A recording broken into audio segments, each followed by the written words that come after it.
Assalamualaikum warahmatullahi wabarakatuh. Selamat pagi anak-anak ibu semuanya. Mudah-mudahan anak-anak ibu dalam keadaan sehat walafiat. Pada kesempatan ini ibu mewakili guru kelas 4 untuk menjelaskan materi kita, pembelajaran indahnya kebersamaan. Dari pada tahap ini videonya adalah pembelajaran 1 sampai dengan 3 yang telah ibu padatkan, ibu gabungkan.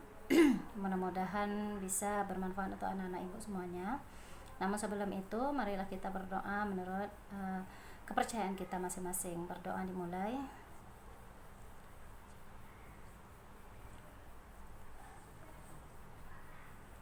Amin. Dan karena kita sedang masa COVID, mari kita tetap menjaga kesehatan ya. Pertama, kita harus memakai masker. Pada kesempatan ini Ibu akan menjelaskan dengan menggunakan masker. Kemudian jangan lupa hand sanitizer kita ya, gunakan hand sanitizer untuk menjaga kesehatan kita agar terhindar dari ya penyakit. Dan ini sebenarnya adalah ajaran di dalam agama kita, tetap menjaga kesehatan ya. Kesehatan itu merupakan bagian dari iman. Kemudian anak ibu, kita mulai basmalah bagi yang muslim ya. Bismillahirrahmanirrahim. Di sini kita mempelajari indahnya kebersamaan. Nah, anak ibu, untuk pelajaran pertama itu mengenai budaya. Anak ibu selama ini sering mendengar apa itu budaya ya. Budaya itu menurut Kamus Bahasa Indonesianya diartikan sebagai hal yang berkaitan dengan budi dan akal manusia. Jadi yang berkaitan dengan budi kita dan akal kita ya selaku manusia, atau lebih sering diartikan kebiasaan yang dianggap baik yang berlaku di masyarakat. Jadi kebiasaan-kebiasaan yang baik itu dijadikan suatu budaya di dalam masyarakat, itulah namanya budaya. Contohnya budaya baik gitu ya, bersalaman gitu ya, apabila berjumpa bersalaman, itu juga merupakan suatu kebiasaan yang baik ya. Bersalaman itu sebaiknya tidak yang harus sesama muhrim gitu ya, yang tidak muhrim sebaiknya tidak bersalaman. Nah, apa itu contoh budaya? Nah, inilah anak ibu, kita biasa menyebutkan suku saya, itu semuanya itu merupakan contoh budaya. Nah, budaya itu contohnya suku, pakaian adat, makanan tradisional, senjata tradisional, dan tarian adat. Sebenarnya masih banyak yang lain. Nah, untuk setakat ini ibu contohkan aja hanya segitu. Nah, ini adalah contoh rumah adat Riau ya. Kita mempelajari budaya rumah adat Riau. Ini merupakan rumah adat Riau yang bernama Selaso Jatuh Kembar. Anak ibu jangan tidak tahu lagi apa sih rumah adat Riau gitu ya. Mungkin kalau kita sering lebih mendengar rumah gadang. Nah, rumah gadang juga merupakan contoh rumah adat gitu yang ada di Indonesia, di Minang ya, di suku Minang. Jadi kita harus juga tahu sebagai orang Riau, kita berdiam di Riau itu juga harus tahu bahwa kita mempunyai nama rumah adat yang bernama Selaso Jatuh Kembar. Nah, ada lagi di dalam budayanya adalah alat musik. Di sini contohkan alat musik Minangkabau yang bernama talempong.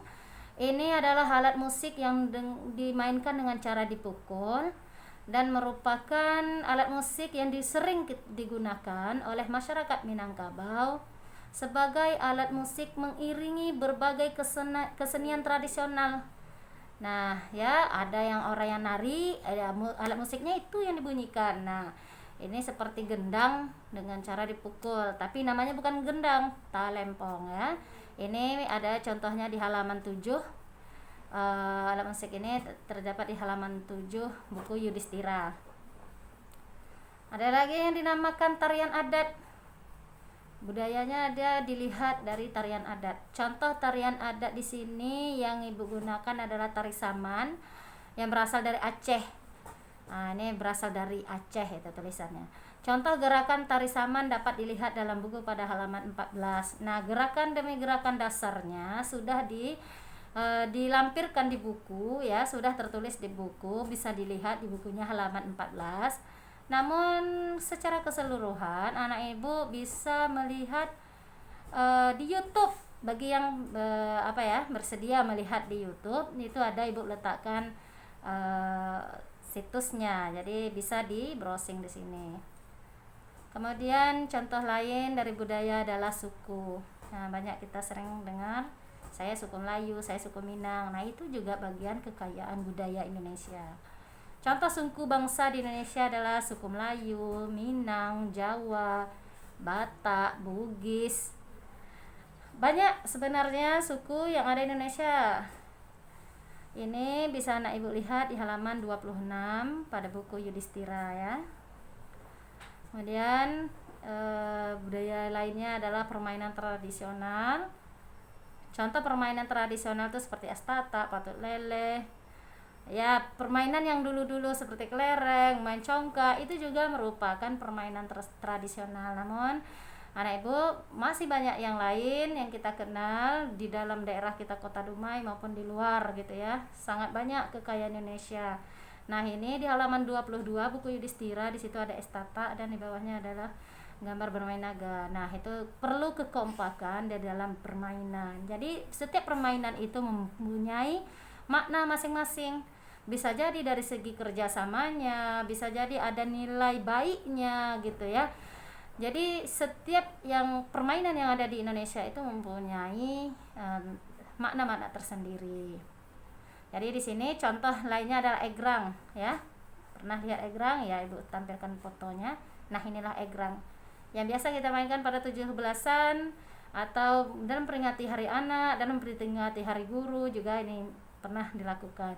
Ini menjaga keseimbangan di dalam bermain egrang. Jadi banyak, ini juga merupakan permainan yang sangat baik ya untuk kesehatan. Oke, kita lanjut pembelajaran seterusnya ya, PPKN ya. Dalam budaya kita ini, karena Indonesia kaya gitu ya, tentu banyak perbedaan yang ada di Indonesia ya, perbedaan suku, perbedaan adat istiadat, cara bergaul itu tentu ada memiliki perbedaan, bahasa yang berbeda gitu ya. Jadi bagaimana cara kita menyikapinya? Sebaik-baiknya kita menghormati dan menghargai ya.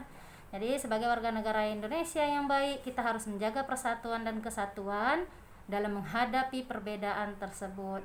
Cara menjaga persatuan dan kesatuan adalah saling menghormati dan menghargai perbedaan yang ada. Karena perbedaan itu rahmat ya. Jadi syukuri karena Indonesia kaya akan budaya. Kemudian bahasa Indonesia. Nah, bahasa Indonesia ini kita berkaitan tentang paragraf pokok ya. Bacaan. Ada paragraf pokok dan ada paragraf pendukung.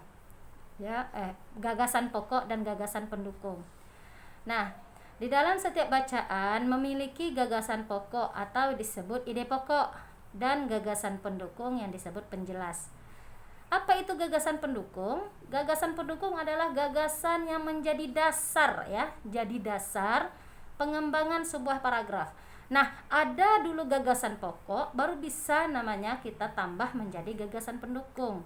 Kalau tidak ada gagasan pendukung, itu tentu kita belum bisa. Kalau tidak ada gagasan pokok, belum tentu kita bisa membuat sebuah gagasan pendukung.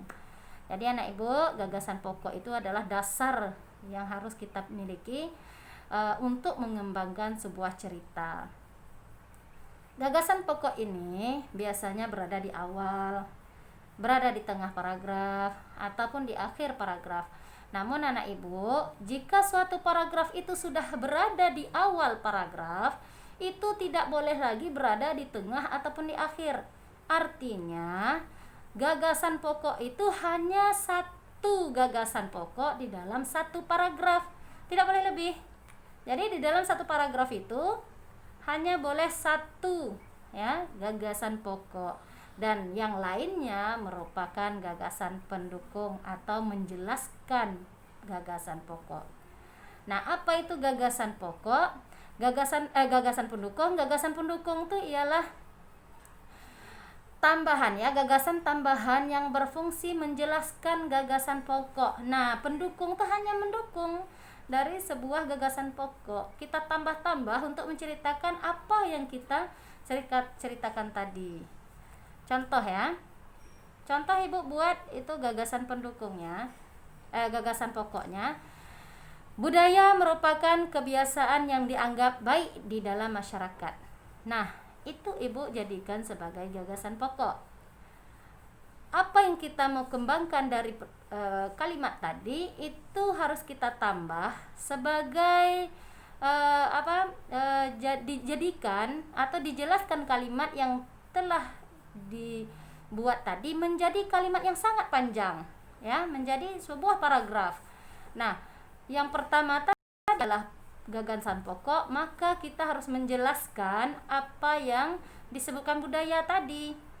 Jadi yang kita mau jelaskan itulah disebut gagasan pendukung atau penjelas. Contoh, gagasan pokoknya budaya merupakan kebiasaan yang dianggap baik di dalam masyarakat. Dan gagasan pendukungnya Ibu tambah, Ibu mau menjelaskan, menyambung kalimat tadi dengan bahasa sendiri. Misal, contoh budaya adalah berbagai macam suku, pakaian adat, alat musik tradisional dan sebagainya. Nah, ini masih berkaitan tentang yang Ibu buat. Budaya merupakan kebiasaan dianggap baik di dalam masyarakat. Masih menceritakan tentang budaya.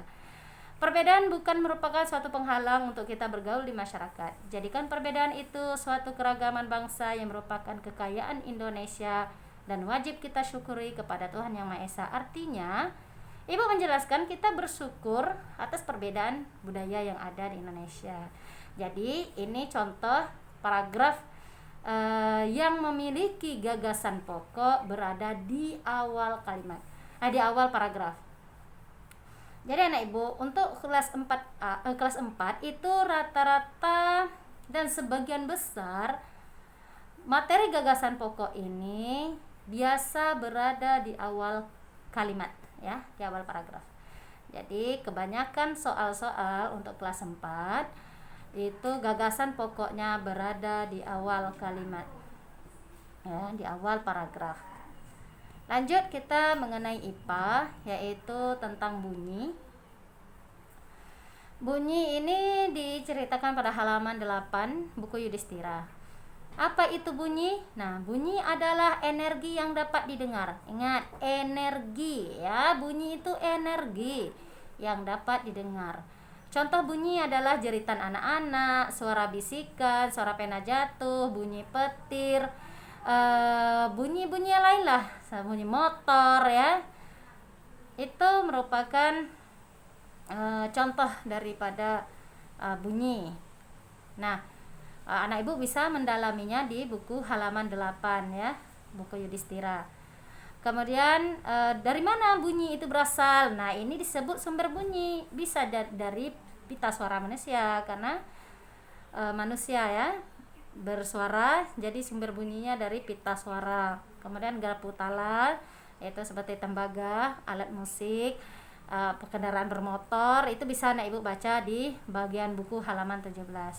Sekian dari Ibu, anak-anak Ibu, mudah-mudahan bermanfaat. Mohon maaf zahir batin, sehat selalu, berusaha tetap menjaga kesehatan di rumah.